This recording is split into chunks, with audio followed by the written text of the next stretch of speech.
Executive summary.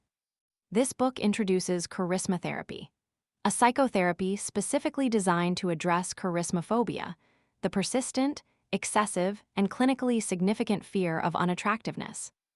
Grounded in 7 theoretical traditions: psychodynamic, behavioral, cognitive, sociocultural, humanistic, positive psychological, and feminist, and empirically anchored in a validated psychological scale, the book establishes charismaphobia as the primary psychosocial determinant of appearance management and cosmetic use.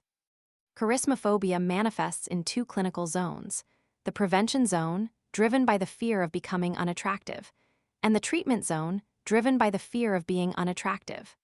Charismatherapy addresses these consequences through a standalone 5-phase individual protocol: charismaphobia assessment, beauty perception education, attraction reframing, unique feature identification, and holistic attraction development.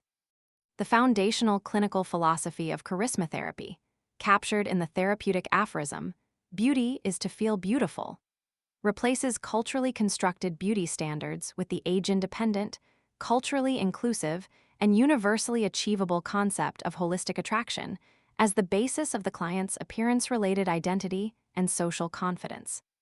The book further examines the implications of the charismaphobia framework for the cosmetic industry and for the clinical practices of cosmetic dermatologists and beauticians, for whom the book provides a diagnostic framework, a referral pathway, and a set of ethical standards grounded in the clinical reality of charismaphobia.